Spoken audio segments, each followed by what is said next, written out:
Salut tout le monde, c'est 3 jours un chapitre qui vous parle. Aujourd'hui, on se retrouve pour lire le chapitre 16 de Harry Potter et la Chambre des Secrets. Chapitre 16, la Chambre des Secrets. Quand je pense à tout le temps qu'on a passé dans ces toilettes, à quelques mètres d'elle, dit Ron le lendemain matin, à la table du petit déjeuner. Il suffisait de lui demander et maintenant... Ils avaient déjà eu du mal à partir à sa recherche des araignées sans se faire remarquer. À présent, il leur paraissait quasiment impossible d'échapper suffisamment longtemps à la surveillance de leur professeur pour se glisser dans les toilettes des filles, à l'endroit même où avait eu lieu la première agression. Mais pendant le cours de métamorphose, le professeur McGonagall leur annonça une nouvelle qui, pour la première fois depuis des semaines, chassa de leur esprit la chambre des secrets. Les examens de fin d'année allaient commencer à la date du 1er juin. « Les examens !» s'exclama Seamus Finnegan. « On va quand même avoir des examens !» Il y eut une forte détonation derrière Harry lorsque Neville Londubat laissa échapper sa baguette magique qui fit disparaître l'un des pieds de sa table. Le professeur McGonagall le remit aussitôt en place d'un simple mouvement sa propre baguette et se tourna vers Seamus en fronçant les sourcils. « Si nous faisons tout notre possible pour que l'école reste ouverte, dit-elle d'un ton sévère, c'est pour que vous puissiez poursuivre vos études. Par conséquent, les examens se dérouleront comme d'habitude. Et je vous conseille de réviser très sérieusement. » Réviser très sérieusement. Jamais il n'était venu à l'idée de Harry que les examens puissent avoir lieu dans les circonstances présentes. Des murmures de protestation s'élevèrent dans la classe et le professeur McGonagall fronça un peu plus les sourcils. Le professeur Dumbledore nous a donné pour consigne de faire fonctionner l'école le plus normalement possible, dit-elle. Ce qui signifie, est-il besoin de le préciser, que nous devons mesurer en fin d'année ce que vous avez retenu de vos cours. Harry regarda les deux limpins qu'il était censé transformer en pantoufles. Qu'avait-il donc appris cette année? Rien qui puisse lui servir à passer un examen, en tout cas. Ron avait l'air aussi consterné que si on venait de le condamner à vivre dans la forêt interdite pour le reste de ses jours. « Tu me vois passer des examens avec ça ?» dit-il à Harry en montrant sa baguette magique rafistolée qu'il laissait échapper à un sifflement inquiétant. 3 jours avant leur premier examen, le professeur McGonagall s'adressa à nouveau aux élèves à l'heure du petit déjeuner. « J'ai des bonnes nouvelles à vous annoncer, dit-elle. Des exclamations retentirent aussitôt dans la grande salle. « Dumbledore revient !» lancèrent plusieurs élèves d'un ton joyeux. « Vous avez attrapé l'héritier de Serpentard !» s'écria une élève de Serre d'Aigle. « Les matchs de Quidditch reprennent !» rugit Dubois surexcité. Lorsque le tumulte se fut apaisé, le professeur McGonagall reprit la parole. « Le professeur Choura vient de m'informer que les mandragores sont enfin prêtes à être coupées. Ce soir, nous serons en mesure de ranimer les élèves qui ont été pétrifiés. L'un ou l'une d'entre eux pourra peut-être nous révéler qui les a attaqués. Et j'ai bon espoir que cette terrible année se termine avec la capture du coupable. » Il y eut alors une véritable explosion de joie. Harry jeta un coup d'œil à la table des Serpentards et ne fut pas surpris de voir que Drago Malfoy ne participait pas à l'allégresse générale. Il y avait longtemps, en revanche, que Ron n'avait pas paru aussi heureux.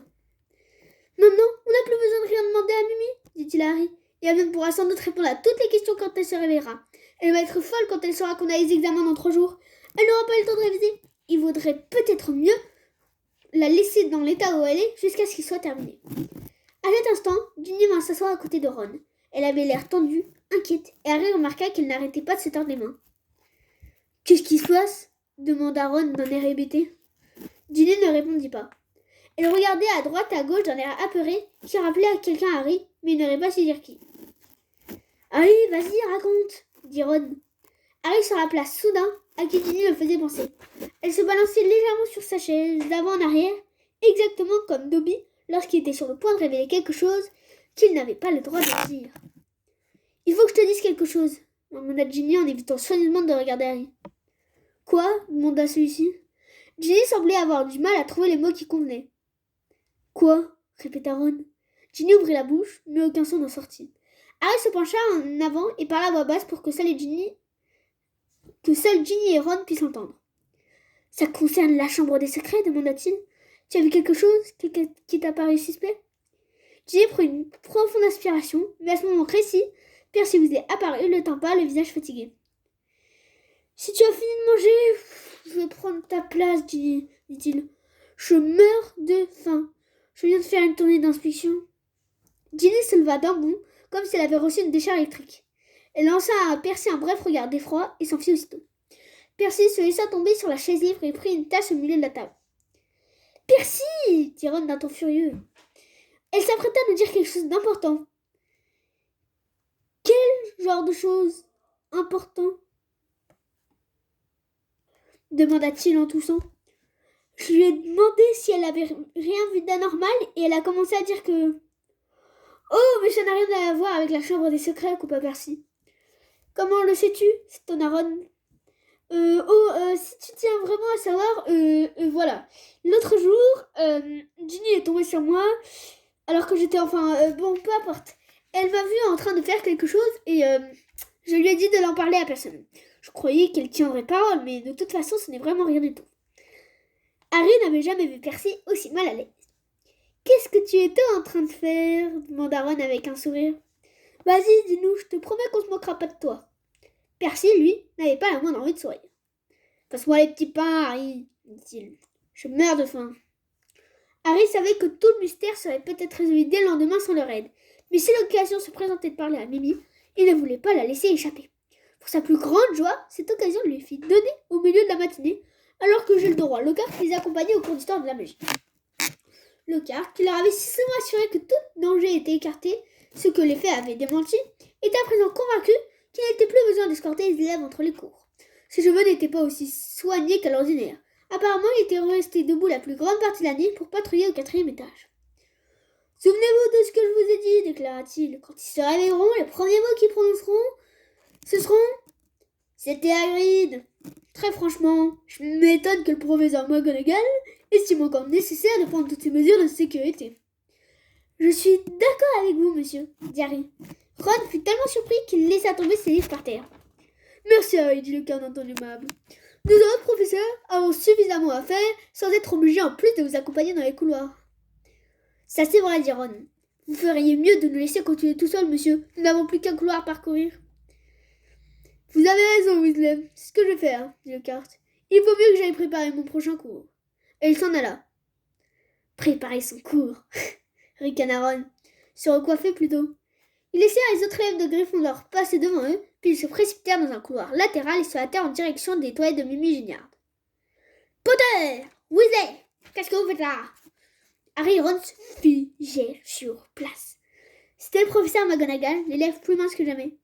Nous allions voir Hermione, acheva Harry. Le professeur McGonagall se tourna vers lui en même temps que Ron. « Il y a un temps fou qu'on n'a pas vu, professeur, reprit Harry, et nous pensions lui faire une petite visite à l'infirmerie et lui dire que les mandragores étaient prêtes et qu'elle ne devait pas s'inquiéter. » Le professeur McGonagall ne l'avait pas quitté du regard, et pour l'instant, Harry pensa qu'elle allait exploser, mais il répondit d'une voix étrangement rauque. « Mais, bien sûr, je comprends. » Stupéfait, Harry vit alors une larme briller dans ses yeux. « Je comprends ce qu'ont dû souffrir les amis de ceux qui ont été... Je comprends très bien sûr, Potter. Vous allez voir Miss Granger. Je vais informer le professeur Binns que vous n'assisterez pas à ce cours. Dites à Madame Pomfrey que je vous ai donné mon autorisation. » Harry et Ron s'éloignèrent en ayant peine à croire qu'ils aient pu échapper à une route. Lorsqu'ils eurent tourné à l'angle du couloir, ils entendirent le professeur McGonagall se boucher. « Ça, c'est vraiment la meilleure excuse que tu aies jamais trouvée, » dit Ron d'un ton admiratif. À présent, ils étaient obligés de se rendre à l'infirmerie et de dire à Madame Pomfrey que le professeur McGonagall leur avait donné la permission de voir Hermione. Madame Pomfrey les laissa entrer à contre-cœur. « Ça ne sert à rien de parler à quelqu'un qui a été pétrifié, » fit-elle remarquer. Lorsqu'ils se furent assis devant le lit d'Hermione, Harry et Ron se rendirent compte qu'elle avait raison. De toute évidence, Hermione n'était pas en état de s'apercevoir qu'il avait de la visite. Ils auraient pu tout aussi bien s'adresser à l'armoire avec le même résultat. « Je me demande si elle a vu son agresseur, » dit Ron en contemplant avec tristesse le visage figé d'Hermione. « S'il a attaqué ses victimes par derrière, personne ne pourra dire de qui il s'agit. » Harry, lui, ne regardait pas le visage d'Hermione. Il s'intéressait plutôt à ce qu'elle tenait dans la main droite.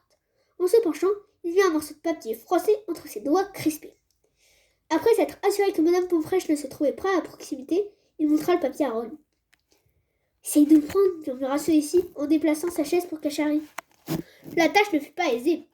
Le poing d'Hermione était tellement serré qu'il semblait impossible de lui arracher le papier sans le déchirer. Il dut tirer, tourner, tordre la feuille de papier pendant 5 bonnes minutes avant de parvenir enfin à la dégager. C'est une page arrachée à un vieux livre de la bibliothèque. Harry se hâta de la défroisser et la lut en même temps que Ron. De tous les monstres et créatures qui hantent nos contrées, il n'en est guère de plus étrange ni de plus mortel que le basilic, connu également sous le nom de roi des serpents. Ce reptile, qui peut atteindre une taille gigantesque et vivre plusieurs centaines d'années, naît d'un œuf de poulet couvé par un crapaud. Pour tuer ses victimes, la créature recourt à une méthode des plus singulières. Outre ses crochets venimeux, le basilic possède en effet des yeux meurtriers qui condamnent à une mort immédiate quiconque croise son regard. Il répand également la terreur parmi les araignées dont il est sans nul doute le plus mortel ennemi. Le monstre, quant à lui, redoute plus que tout le chant du coq qui lui est fatal. Si l'aventure il lui parvient aux oreilles. Sous le texte, un mot est écrit de la main d'Hermione. Tuyau. Harry eut l'impression qu'un rayon de lumière venait d'illuminer son cerveau. Ça y est, murmura-t-il, voilà l'explication. Le monstre enfermé dans la chambre des secrets est un serpent géant. Cette voix mystérieuse, c'est pour ça que j'étais le seul à entendre. Elle s'exprimait en fourche-langue. Harry regarda Lily autour de lui. Le basilic tue par son simple regard. Mais personne n'est mort parce que personne ne l'a regardé droit dans les yeux. Colin l'a vu à travers son appareil photo. Le regard du basilic a brûlé la pellicule, mais Colin n'est pas mort. Il a seulement été pétrifié. Justin, lui, a dû voir le basilic à travers Nick quasi sans tête. Nick a pris le regard de plein fouet, mais il ne pouvait pas mourir une deuxième fois. Et quand on a trouvé Hermione et la préfète de Serdaigle, il y avait un miroir à côté d'elle. Et Hermione devait savoir que le monstre était un basilic. Je te parie qu'elle a conseillé à la première personne qu'elle a rencontrée de regarder avec un miroir si la voie était libre avant de tourner à un angle de mur. Alors cette fille a sorti son miroir et Ron le regardait bouche bée. « Et Miss Stein ?» murmura-t-il. Harry réfléchit, en se rappelant la scène le soir d'Halloween. « L'eau, dit-il, l'inondation qui venait des toilettes de Mimi Géniard. Miss Stein n'a dû voir que les reflets de la créature. » Harry relut la page, tous les éléments concordaient. Le monstre, quant à lui, redoute plus que tout le chant du coq qui lui est fatal. Lui a rien vote. Et les coqs de gris ont été tués. L'héritier de Serpentard ne voulait surtout pas à proximité du château une fois la chambre ouverte. Il répand la terreur parmi les araignées. Tout se tient.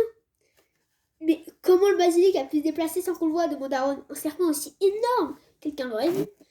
Harry montra le mot qu'Hermione avait écrit au bas de la page.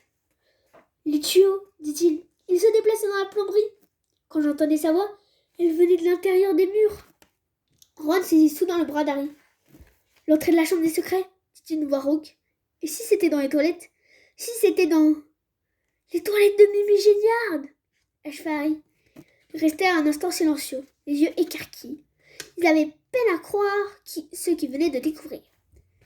Ça signifie que je suis pas le seul à parler fourche-langue dans l'école, dit alors Harry. L'héritier de Serpentard le parle aussi. C'est comme ça qu'il arrive à se faire obéir du basilic. Qu'est-ce qu'on fait demanda Ron, le regard brillant. On va voir McGonagall? Allons dans la salle des profs, dit Harry en se levant de sa chaise. Elle sera là dans 10 minutes, c'est presque la fin de l'heure. Ils se hâtèrent de quitter l'infirmerie et se rendirent directement à la salle des professeurs, encore déserte à cette heure-ci. C'était une vaste pièce lambrissée, remplie de chaises en bois sombre. Harry et Ron, trop énervés pour s'asseoir, marchaient de long en large en attendant que la cloche sonne. Mais en guise de cloche, ce fut la voix amplifiée du professeur McGonagall qui résonna à leurs oreilles. Tous les élèves doivent immédiatement regagner leur dortoir. Les professeurs sont attendus dans leur salle. Dépêchez-vous, s'il vous plaît. Harry se tourna vers Ron.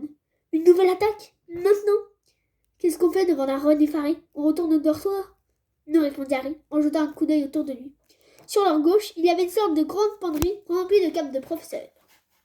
Cachons-nous là, dit Harry. On va écouter ce qui s'est passé. Ensuite, on leur racontera ce qu'on a découvert. Ils se glissèrent aussitôt parmi les cartes qui sentaient moisies. Au-dessus de leur tête résonnaient dans un grondement les bruits des pas de centaines d'élèves qui regagnaient leur dortoir. Un instant plus tard, la porte de la salle s'ouvrit à la volée et les professeurs entraînèrent dans la salle. Certains avaient l'air décontenancés, d'autres semblaient terrifiés. Enfin, le professeur McGonagall entra à son tour. Le pire est arrivé, annonça-t-elle dans le silence. Une élève a été capturée par le monstre et emmenée dans la chambre. Le professeur Flitwick, un minuscule sorcier qui enseignait les sortilèges, laissa échapper un petit cri aigu. Le professeur Choura plaqua les mains contre son visage. « Comment pouvez-vous en être sûr ?» demanda Rogue, la main crispée sur le dossier d'une chaise. L'héritier de Serpentard a laissé un autre message. Juste au-dessous du premier message, il a écrit « Son squelette reposera à jamais dans la chambre. » Le professeur Flitwick éclata en sanglots. « Qui est la victime ?» demanda Madame Bibbins qui s'est laissée tomber sur une chaise. Ginny Weasley, répondit le professeur McGonagall. Harry sentit Ron glisser silencieusement sur le plancher la penderie à côté de lui. Nous allons devoir renvoyer tous les élèves chez eux dès demain, poursuivit le professeur McGonagall. C'est la fin du collège Poudlard. Dumbledore a toujours dit. La porte de la salle s'ouvrit une nouvelle fois à la volée. Pour l'instant, Harry eut l'espoir insensé que Dumbledore était revenu. Mais ce fut Lockhart qui entra son éternel sourire au nez. Désolé, je m'étais endormi. Je manquais quelque chose? Il ne remarqua même pas le sentiment proche de la haine qu'exprimait le visage des autres professeurs. Rogue s'avança vers lui. Voilà l'homme qu'il nous faut, dit-il. L'homme idéal. Le monstre a capturé une jeune fille, Lockhart. Il l'a emmenée dans la chambre des secrets. Il est temps que vous agissiez. Lockhart n'avait pas lu. C'est vrai, Gilles de Roi, approuva le professeur Chourave. Ne disiez-vous pas, encore hier soir, que vous saviez depuis toujours où se trouvait l'entrée de la chambre des secrets? Je balbutia Lockhart. Vous nous a également dit que vous saviez parfaitement ce qu'elle contenait, ajouta le professeur Flitwick, de sa petite voix flottée. Vraiment, je ne me rappelle pas.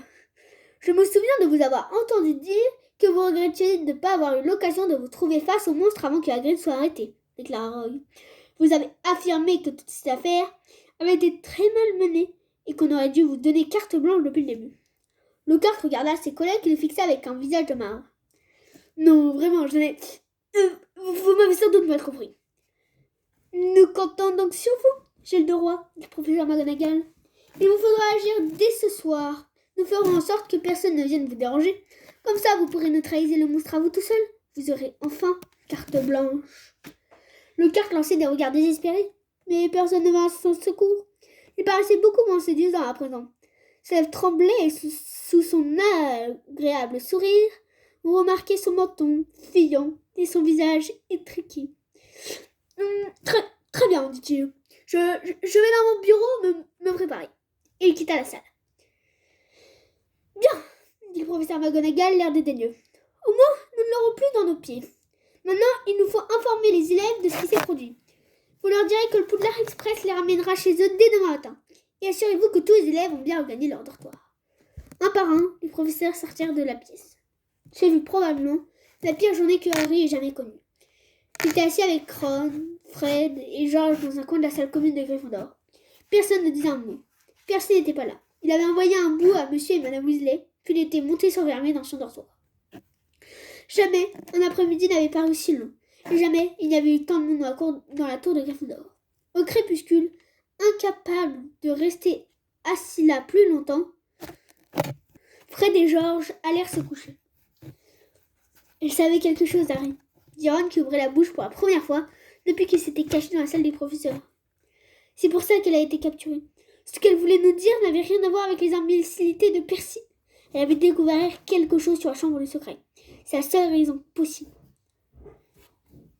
Ron se frotta les yeux. Elle vient d'une famille de sorciers au sang pur, ajouta-t-il. Harry voyait le soleil rougeant disparaître à l'horizon. Jamais il ne s'était senti aussi mal.